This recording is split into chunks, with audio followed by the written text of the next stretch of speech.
The new Fallout Universes Beyond set has brought us a ton of new Commander heat, some very powerful cards, some very fun cards. Jake and I have explored the Wastelands and found the ones that we like. We're talking about cards that only appear in collector boosters and Commander decks today, and none of these cards are reprints. It's all new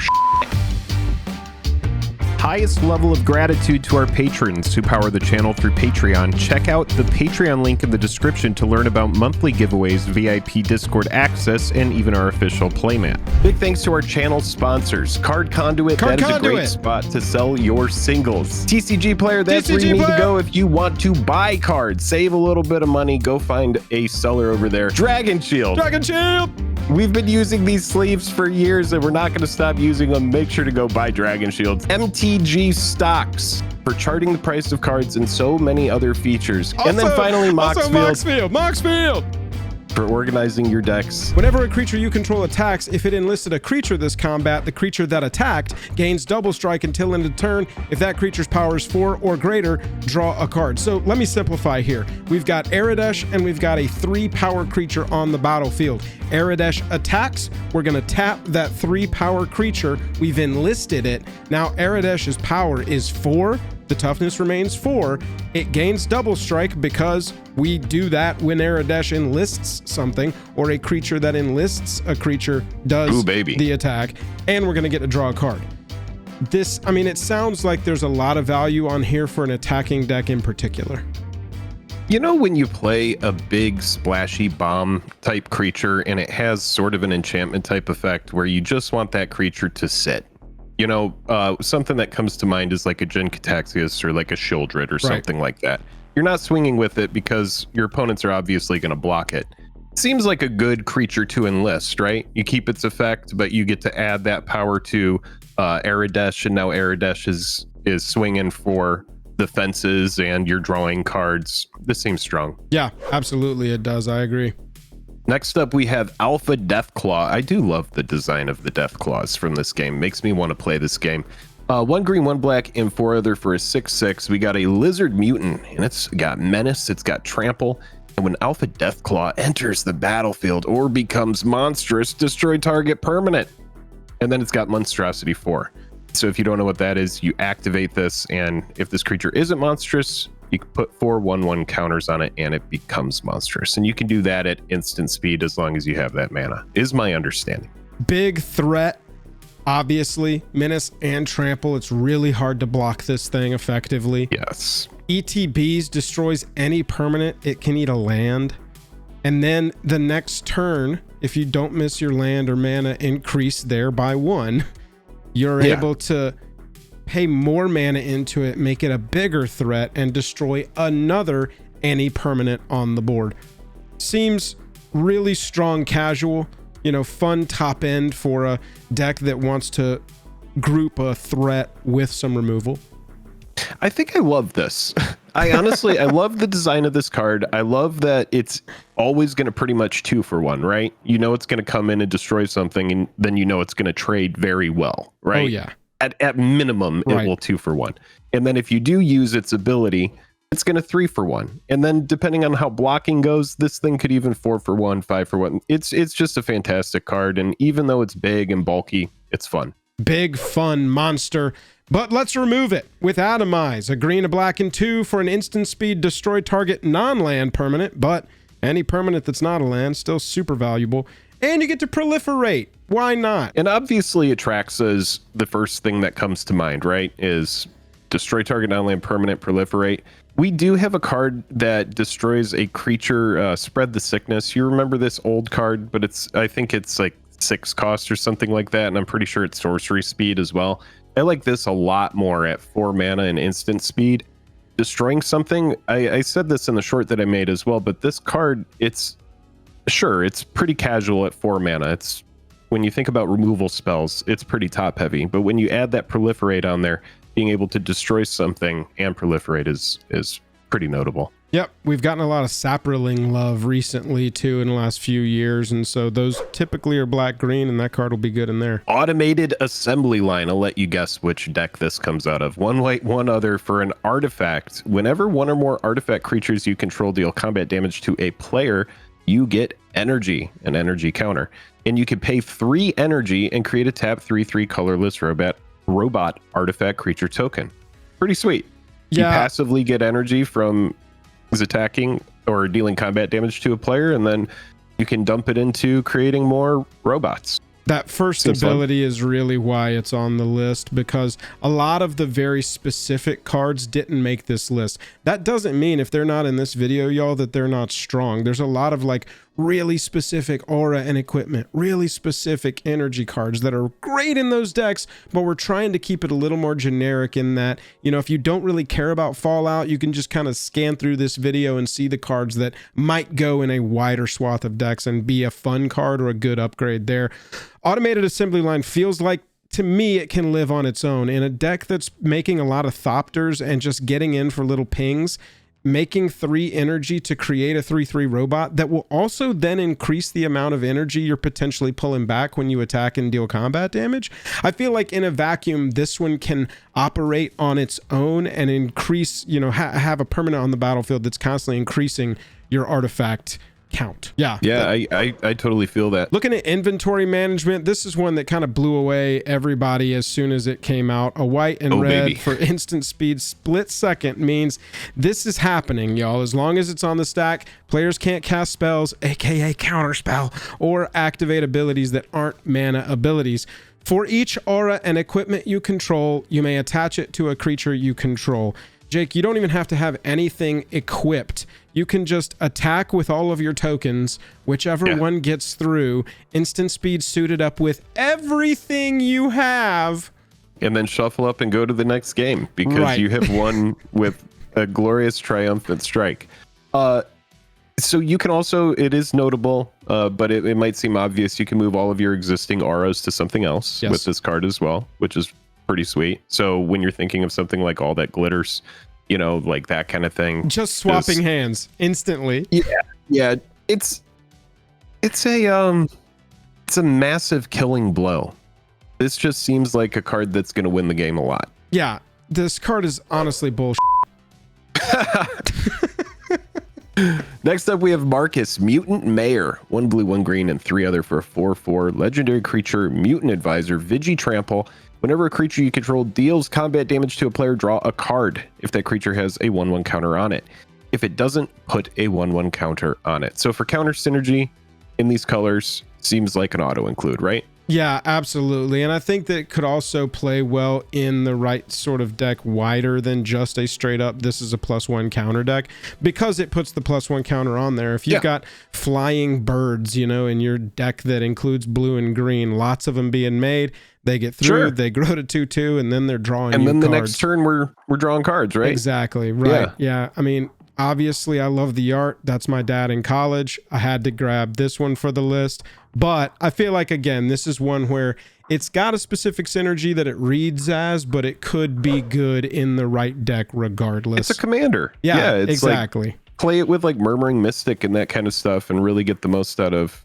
I see exactly what you're saying. Battle of Hoover Dam is a white and 3 other for an enchantment. ETBs, you choose either NCR or Legion. If you chose NCR at the beginning of your end step, return target creature card with mana value 3 or less from your graveyard to the battlefield with a finality counter on it. If you choose Legion, whenever a creature you control dies, put 2 +1/+1 counters on target creature you control. We're probably going to choose NCR a lot with this so that we can get the repeated effect of our creatures coming back. And boy, do I love that this happens at the beginning of your end step so that you can get it the turn you spend the mana instead of waiting for a turn cycle to happen. Right. We know how strong something like Luris is and just being able to get stuff back. Cards like Sun Titan that have been staples in Standard forever or in Commander forever just from people, you know, wanting to play stuff from their graveyard. I think this card is fantastic. We've seen stuff like this. This reminds me of the card Mirrodin Besieged that came out of Modern Horizons 1, I believe, at this point. And just these enchantments that have different modes. They're very attractive to Commander players because you can kind of fit them into different situations and they just help round out the deck. I think it's pretty sweet. Yeah, it's interesting now that Aristocrats players who want to get further value out of their 1, 2, and 3 mana creatures are going to have to run a card called Battle of Hoover Dam. That's just really funny to me. I kind of enjoy that. Next up, we have a card that is fun. We talked about this beforehand, and Joel made the point that it's fun. And I was playing against Travis's Nelly Borka deck, and it's fun. And Magic the Gathering is supposed to be fun, and we have a card here that's a really fun time. 1 red, 1 black, and 2 other for sorcery. Choose target creature at random. You gain control of that creature until end of turn. Untap it. It gains haste until end of turn. Then destroy all other creatures. So you're just taking someone's thing, blowing everything else up, and we're having a good old time, right? It could be your creature. It could be your opponent's creature. Jake, actually, when I chose this card, I was picturing playing against your Atali, waiting until you've cast it, all the ridiculousness has resolved, and then being like, all right, lottery time, baby, let's go. Yeah. It's either dying or coming over to me. Let's rock. And then we make it happen. Yeah, it's such an interesting card, and it reminds me a little bit of Last One Standing. Yeah. That old Battle Bond card. Yeah. You know that card? Mm-hmm. Yeah. Yeah, it's interesting. Yeah, I like this. Build it into something where you can then also sack the thing unless it's your thing. Have a nice little altar on the field when you do this, and you're going to walk away from that with a smile also, on your face. The subject in that art is having quite a time. That's Oliver Swanik. He won the lottery that matters. A chance to live another day. Oh my God. I know this from the flavor text. I have no idea who that is. Agility bobblehead. There's a cycle of bobbleheads in this set. I don't love all of them for Commander in a vacuum, but there are 2 that I think we should take a look at. Agility bobblehead, 3 mana for a bobblehead. Taps to add a mana of any color, so it comes down early. It's just helping you ramp out. Pay 3, tap it.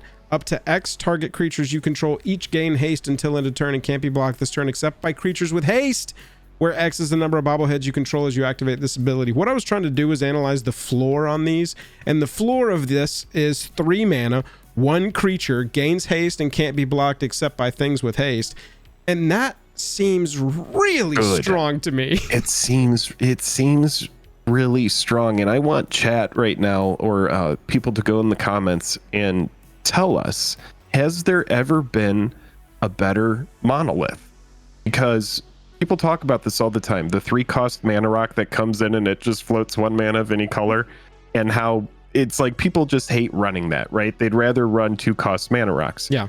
This to me has so much upside for a monolith. Like when you look at like the base, like where this card started and where it is now, yeah, there's so much going on here, and I do think it's very good. I do think like haste is a very specific keyword to have on a card, or ability to have on a card, where it's like, yeah, I don't think your thing is getting blocked ever. I see this in silly decks. I see this in Karavik, Jake. Like, you run so many mana rocks, swap one of them out with this, and if you just need to get that last punch of damage through, you'll be able to give Karavik haste and can't be blocked by creatures with haste, except by creatures with haste. And remind yourself here that even though the haste isn't relevant after, the can't be blocked except by creatures with haste still relevant on subsequent activations. So, as long as that bobblehead exists. Exactly. That's it. Right. I think this one's really strong. We also liked Endurance bobblehead. So same thing about being a monolith, which is a 3-cost mana rock that taps for 1 mana of any color. But then this ability is for 3. You could tap it, and up to X target creatures you control get +1/+0 and gain indestructible until end of turn, where X is the number of bobbleheads you control as you activate this ability. Activate only as a sorcery, and thank God they put that last bit of text on there. If that wasn't on there, I mean, this goes to best card in the set, one of the best uncommons I've ever seen. I'm exaggerating, but yeah, thank God it's not instant speed, right? Hey, this is something to really work into decks that have a few board wipes into it. You know, being able to have yourself a board after you board wipe has been something that we've talked about on this channel. Yes. A little bit. You know, don't play a board wipe into playing nothing afterwards. And this at least leaves you with something. It makes your board wipes more expensive because you have to pay 3 and ahead of time, but I'm a fan of it. This is a very, very strong monolith at uncommon, no less. Gives more value to creatures that say when this creature attacks, when X attacks, because typically with commanders like that, you're like, I got to do some extra steps to make sure that they're always safe in combat to gain their trigger. Boom, endurance bobblehead. We're still doing something, but it's repeatable and it can ramp you in a pinch. So yeah, kind of an interesting like Dolmen bobblehead. Gate, right? Right, exactly. It's like a backward Dolmen Gate. Yeah, kind of interesting. Nuka-Cola vending machine. I'm going to read this one and ask Jake to keep his love for a certain artifact that works well with other artifacts at bay. Pay 1, tap it, create Academy Manufactor food token. Whenever you sacrifice a food, create a tap treasure. This card seems busted to me. 1 mana for the food token, you're increasing your artifact count. Sack the foods, you're creating treasures. And then, you get something ridiculous rolling that's going to let you sack artifacts or create extra of artifacts when you create artifacts. Woo, buddy. Yikes. Yeah, this one is just kind of powerful in a very unassuming way where somebody drops it early and starts cranking out food tokens with their extra mana. And it's like, that thing is kind of getting problematic over there, is it not? Yeah, it reminds me of like a makeshift munitions. Isn't that the like a card that would pair nicely with this 1 red, 1 other enchantment where it's like you can pay 1 and just sack an artifact to deal ping to something? Exactly. I mean, if you're making this much 100%. Whenever you sacrifice a food too, so you can sacrifice it through other means like you're saying, and you'll still get to create the tap treasure token, which in then turn is a sacrificable artifact or adding to your artifact count or mana when it comes untapped. So yeah, Nuka-Cola vending machine. And I know you don't want me to bring it up, but with Academy Manufactor, it is just degenerate. Next up, we have Pitboy 3000, and for 1 mana, we're getting an artifact equipment. Whenever equipped creature attacks, choose 1. You could sort inventory, which is draw a card, then discard a card. Looting! Pick a perk, which is put a +1/+1 counter on that creature. That's pretty sweet. Grow the dude. Check map, untap up to 2 target lands. And then it has an equip of 2. There is a lot of versatility. And we already made that point earlier about versatility in this video. Players like it. There's a lot going on here.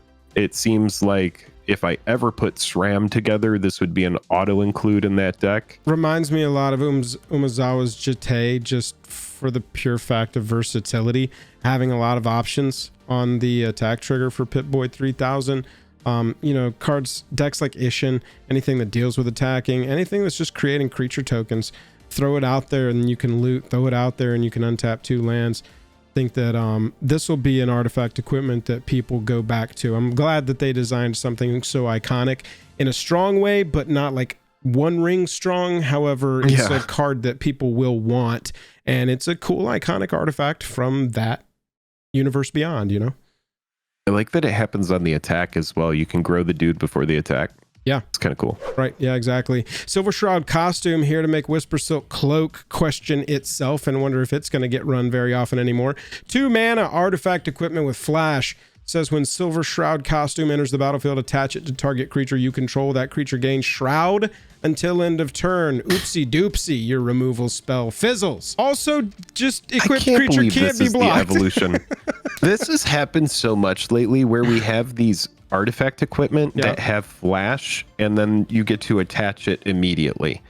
There's been a lot of cards in recent years, past couple years, that do this, and yeah, dude, I mean, it's just strictly better Whisper Silk Cloak because you can use it in response to a targeted removal. And why wouldn't you, right? If your creature that matters the most is about to get path, oopsie, Silver Shroud costume. Yeah, it loses the anti-target tech goes away after that until end of turn. It's enters the battlefield effect for it. So you have to look at this and Whisper Silk Cloak kind of beside each other and go, what works best for me?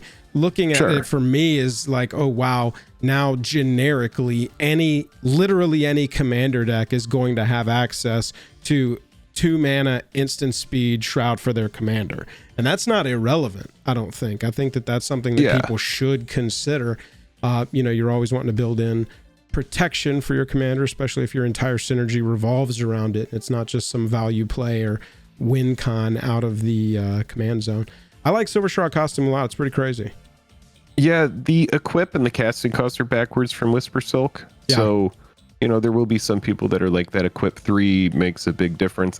I don't know if it does, because you're playing it for 2 and you're getting a free attach. Right. And so Pay 3 once versus like Rogue's Passage where you're having to pay every time. Correct. For the can't be blocked effect. So yeah, it's an interesting one. We got some Sagas in this one. Yeah, Sagas as well. 2 white and 2 other. Vault 75 middle school. And this saga has, in the first phase of it, you're exiling all creatures with power 4 or greater. And then the second 2 parts, you're putting a +1/+1 counter on each creature you control. I never remember what the phases of these sagas are called. War counters? Chapters. Yeah. Okay. Chapter 1, you're wiping out everything for power or greater exile style. And chapters 2 and 3, your line grows. This is just an obviously powerful board wipe. It's crazy for me that, you know, for 4 mana for a Wrath of God cost, you're going to get an exile of everything bigger than your creatures because you're building this. So if you're in Weenie, you want to be running this. 100%. It's just a very powerful enchantment on that front, and I like it a lot. I think it's very cool. Jake, some of our opinions send our audience into nerd rage, and we've got a card example of that now. 1 blue, 2 other for an aura that enchants a creature. When it ETBs, you draw 2 cards the enchanted creature has. You have no maximum hand size, Reliquary Tower, and whenever this creature attacks, if you have 10 or more cards in hand, it gets +10/+10 until end of turn. This is a fun card. It's ridiculous. This thing's going to go into a nerd rage now, and it's going to get +10/+10, and we get to draw 2 cards. I mean, at the very least, it's a divination with upside, right? That's what I was just going to say. It's divination with upside. Exactly. You're going to get the 2 cards, and that's exactly what divination does. And you have this clause on here that if this thing gets to this point, it's going to be a problem for your opponents. Yeah. Big smashing problem for your opponents. And then we have Rad Storm. 1 blue, 3 other for an instant with Storm, and it has Proliferate. So how Storm works, when you cast a spell, copy it for each spell cast before it this turn. So say you just played a bunch of mana rocks, just a pile of mana rocks, and you're trying to grow your board or something like that. You know, there's a lot of ways to get a huge Storm count. And I'm sure that people are going to eviscerate me in the comments and be like, that was your choice? You just decided to say a pile of mana rocks? But yeah, Proliferate, again, this is a very powerful thing. You can proliferate any type of counters. So be it, you know, +1/+1 counters, poison counters, whatever. You can proliferate those. It's a pretty cool card. Isika, God of the Bridge, the back of it's a chromatic bridge, and you can get the free planeswalkers onto the battlefield. This is the kind of card, you know, I think you're going to want to run in there because you can get all those free planeswalkers onto the battlefield, cast a few spells, proliferate them all up to their ultimates, and then just pop a couple of planeswalker ultimates all at once in the same turn. This one has been around for longer than most of the set. This was one of the early previews, and we've talked about this card at length, but wanted to include it because it's obviously powerful. Nuclear Fallout is 2 black X sorcery speed spell that says each creature gets twice -X/-X until end of turn, and then each player gets rad counters. Rad counters go on the player, and they make you mill some cards until you see some certain stuff, and you take damage as a result of it, but then they go away after that. So self-mill strategies, any kind of reanimator strategies, you're going to want to look at this over other board wipes simply because it's going to allow a lot of stuff to mill into graveyards for you to take advantage of. And then, I mean, the scaling on this, 5 mana to -X/-X everything, 6 or less. Wow. That's going to eat the whole board pretty much. It's pretty sweet. This scales. Got some sweet art here by Jason Rainville too. Harkening to an American classic there with the Norman Rockwell painting, but it's all skulls. And then we have Vats, or VATS, 2 black, 2 other for an instant with split second as well. Very, very, very powerful effect. Choose any number of target creatures with equal toughness and destroy the chosen creatures. Not bad. Yeah, you're gonna get, I think, multiple targets off of this more often than you won't. Especially for a can't be countered. And yeah, I love that they put split second in here because the game did allow pausing, and so basically that's what you're doing, is this weird usage of the mechanic split second to sort of put you more into the world, which I like. Yeah, dude, split second is so strong. Ridiculous. And the fact that this set is bringing like multiple cards with split second in that are very meaningful. Right. Yeah, it's a big deal. There's a lot that this hits. Token strategies, you know, are just brutalized by this. So we love a good removal spell. Grim Reaper Sprint. This is a 2 mana additional combat phase. I'm sure y'all have seen this one talked about on the internet. Costs 3 less. It's 5 mana. Costs 3 less. If a creature died this turn, it enchants a creature. And when it ETBs, you untap all creatures you control. And if it's your main phase, there's an additional combat phase after this phase. And the creature gets +2/+2 and has haste, so they can also attack if they didn't get to attack the first time around. I mean, 2 mana extra combat. People are going to be winning with this card all the time, bro. Yeah, I think so. Extra combat steps is, yeah, it's pretty nutty what you can do with this. Typically, you got to pay 5 mana, around 4 or 5 mana for an effect like this, maybe even more. So for it to be reduced to 2 is just nuts. And it's our preview card, Mysterious Stranger, 2 red and 2 other.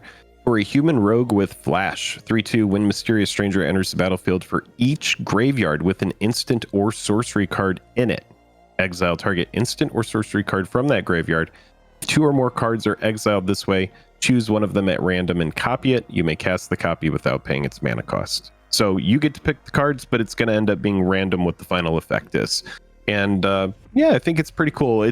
We talked about fun earlier in this video, and This is a card that seems very fun. Yep, that's exactly right. Appreciate the preview there from Wizards. Wild Wasteland 3 mana enchantment says skip your draw step, and at the beginning of your upkeep, exile the top 2 cards of your library, and you can play those cards this turn. You know, this one, you got to build it into the right deck, dude, because you need some sort of, you know, hell-bent mechanic working in your favor so that it's actually a good thing that you don't necessarily have a hand all the time. Yeah, you're playing everything, right? So it's like, I don't even think you won't necessarily have a hand. You want to have like cards in your hand that can help you like draw and stuff, like draw more stuff. But yeah, it does have a vibe where it's like everything that I'm drawing, I need to play it, right? It's like, because it's going to go away. Right. Anything that gets exiled is leaving at the end of that turn. So it's like a red Phyrexian Arena in a way.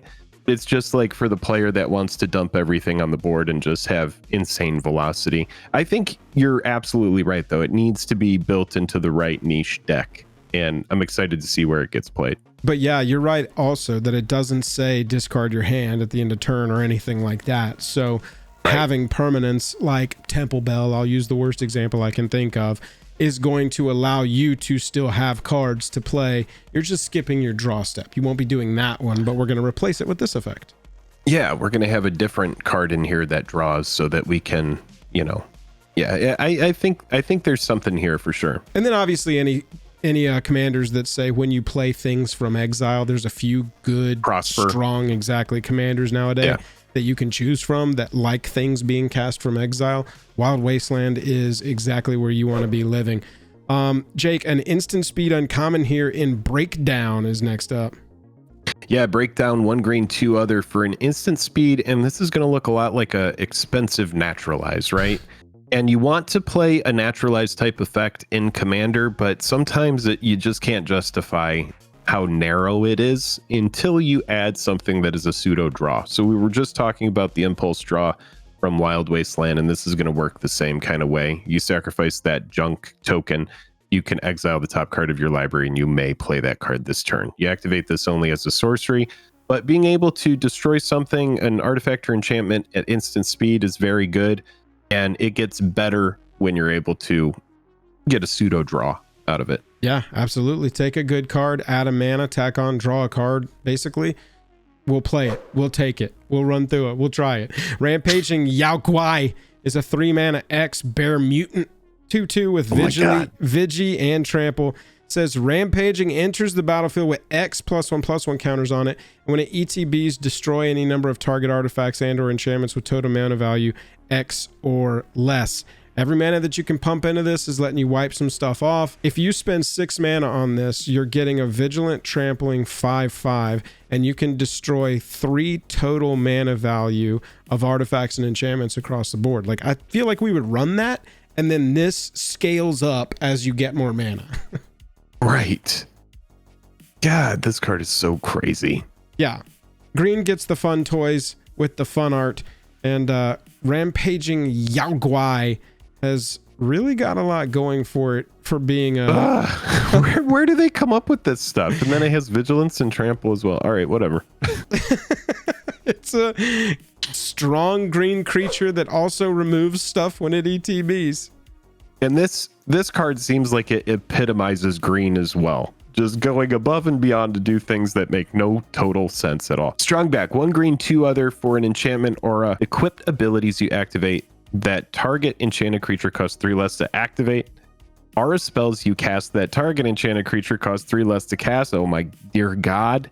An enchanted creature gets +2/+2 for each aura and equipment attached to it. It is the most overpowered enchantment I think I've ever seen. As far as like, if you're playing an enchantment matters, this is like the enchantment that you play first. Yeah, I mean, all that glitters on this, it's wild to me. It really is. What the shit? Because I know that we talked about we weren't going to really show off the specific cards, the really like this is all for this one type of theme type of card. But this one is just so over the top necessary now to be in that type of deck that we felt like we had to include it. 3 less on equip abilities. There's not much that's not going to be a free equip. Aura spells reduced by 3. All of the good 4 and 5 mana auras that you look at and go, it's just kind of expensive, only costs 1 and 2 now. What? Right, dude. Strongback. This is the first one that you grab. In this deck, you 1,000,000% are running Enlightened Tutor because you always grab this card. Yeah. This is like, I'm ready to go for the kill. I'm gonna change my mind. Cast Strongback, equip all of my equipment, and attack. Yeah. Like, what the hell, dude? Nuts. Put this and Uril, this and the red-white split second card into Uril. Yeah. Yeah, man. Game over. Game over, man. Actually, when did we ever call it that? He's always been Earl. It's always been Earl, Jake, even after I took it apart. Watchful Rad Stag. That's what they called you in high school, this right? This is actually my senior portrait. 1 green, 2 other, 2/2 elk mutant. It's got evolve. That means whenever a creature enters the battlefield under your control, if that creature has greater power or toughness than this creature. So if either of those numbers are 3, put a or more, put a +1/+1 counter on it, and then 4, and then 5. You get how it goes. Whenever Watchful Rad Stag evolves, you create a token copy of it and give Jake nightmares about the Rad Stags just going. I just can't.